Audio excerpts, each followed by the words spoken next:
Welcome to universal talkies.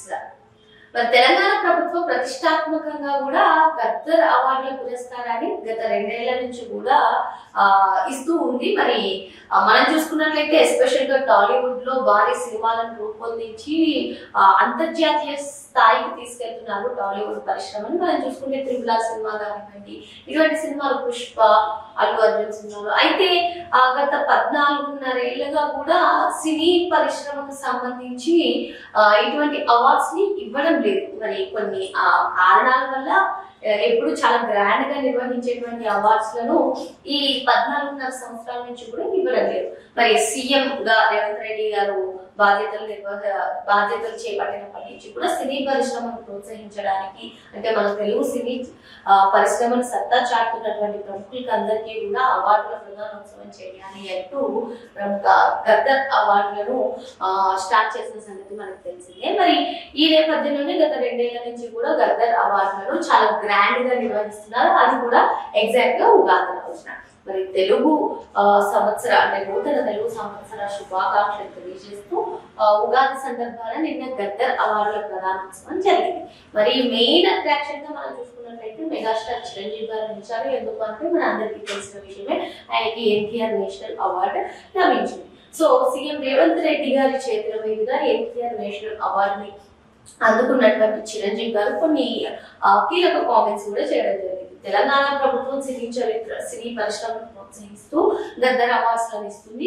ఇదే విధంగా ఆంధ్రప్రదేశ్ ప్రభుత్వం కూడా ఒకసారి చూడాలి, ఈ విధంగా సినీ పరిశ్రమను ప్రోత్సహించాలి అంటూ ఆయన రిక్వెస్ట్ చేస్తూనే ఇప్పటికీ పలు సేవా కార్యక్రమాలను చేస్తూ ఉన్నటువంటి చిరంజీవి గారు ఇక మీదట ఇంకొన్ని సేవా కార్యక్రమాలను చేస్తూ ఉంటారని కూడా నిన్న తెలిపారు. ఇకపోతే ఈ గద్దర్ అవార్డ్స్ ఫంక్షన్ విషయంలో కాకుండా ఉగాది సందర్భంగా ఆయన ఒక చిన్న ఈవెంట్ కి వెళ్ళినప్పుడు ఆయన కొన్ని కీలక కామెంట్స్ చేశారు. ఇప్పటికే ఆయనకి బ్లడ్ బ్యాంక్, ఐ బ్యాంక్ ఇటువంటి వాటి ద్వారా ఆయన సమాజానికి కొంచెం సేవ చేస్తున్నటువంటి నేపథ్యంలో ఇవే కాదు, ఉచిత విద్యను పేద విద్యార్థులకు అందించాలి అని చెప్పి ఆయన కాన్సన్ట్రేట్ చేస్తున్నట్టు, త్వరలోనే దీనికి ఒక డెసిషన్ తీసుకుంటానన్నట్టు కూడా చెప్పారు. మరి మనం చూసాం తమిళ స్టార్ హీరో అయినటువంటి సూర్య చిరంజీవి గారిని స్పోర్టివ్ గా తీసుకుని, చిరంజీవి గారిని ఇన్స్పిరేషన్ గా తీసుకుని తమిళనాడులో ఆయన ఏ విధంగా పేద విద్యార్థులకు, సింగిల్ పేరెంట్స్ వీళ్ళందరికీ కూడా, అంటే సింగిల్ పేరెంట్ కలిగినటువంటి స్టూడెంట్స్ కి కూడా ఆయన ఉచిత విద్య అందిస్తున్నారు. మరి ఈ నేపథ్యంలో ఎవరైతే ఎవరి నుంచి స్ఫూర్తి పెడతారో అదే వ్యక్తి అంటే మెగాస్టార్ చిరంజీవి గారే మళ్ళీ, అంటే ఆయన ఇప్పటికే మన సేవా కార్యక్రమాలు చేస్తున్నా కూడా ఈ ఉచిత విద్య మీద కాన్సన్ట్రేట్ చేశారు. ఇదిలా ఉంటే మరి నిన్న జరిగినటువంటి గద్దర్ అవార్డ్స్ ఫంక్షన్ లో ఓన్లీ సౌత్ స్టార్స్ ఏ కాకుండా నార్త్ నుంచి వచ్చినటువంటి వాళ్ళు కూడా హడావిడి చేశారు, సందడి చేశారు. సో ఇంకా only NTR national award Chiranjeevi గారు అనుకుంటే, అక్కినేని నాగేశ్వరరావు ఫిలిం అవార్డు వచ్చేసి జయప్రద గారు, పైని జయరాజ్ పురస్కారాన్ని వచ్చేసి కమల్ హాసన్ గారు అనుకున్నారు. ఇలా 2 సంవత్సరాలుగా కూడా తెలంగాణ ప్రభుత్వం ప్రముఖులకు సంబంధించినటువంటి అవార్డ్స్ అంటే ఎన్టీఆర్ నేషనల్ అవార్డు కానివ్వండి, అక్కినేని నాగేశ్వరరావు ఫిలిం అవార్డ్స్ కానివ్వండి, ఇటువంటివన్నీ కూడా ప్రముఖులకు అందజేస్తున్నారు.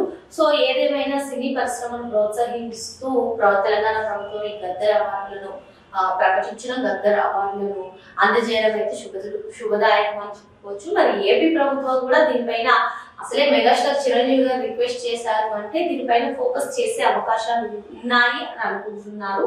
మరి ఏమవుతుంది నెక్స్ట్ ఉగాదికి ఏమైనా ప్లాన్ చేస్తారా? అసలే ఫిల్మ్ ఇండస్ట్రీ కూడా ఏపీలో తీసుకెళ్ళాలి. ఫిల్మ్ ఇండస్ట్రీ అక్కడ కూడా అంటే ఫిలిమ్స్, మూవీస్ కి సంబంధించినటువంటి మంచి ప్రకృతి అది ఉంటుంది, డెవలప్ చేయాలి అని చెప్పి అటు ఏపీ సీఎం చంద్రబాబు నాయుడు గారు అనుకుంటున్నారు. మరి ఇప్పుడు మళ్ళీ ఏపీ సీఎం చంద్రబాబు నాయుడు గారిని మెగాస్టార్ రిక్వెస్ట్ చేయడం ఏం జరగబోతుందో వేచి చూడాలి. మరో అంశంతో మళ్ళీ కలుద్దాం. Thank you.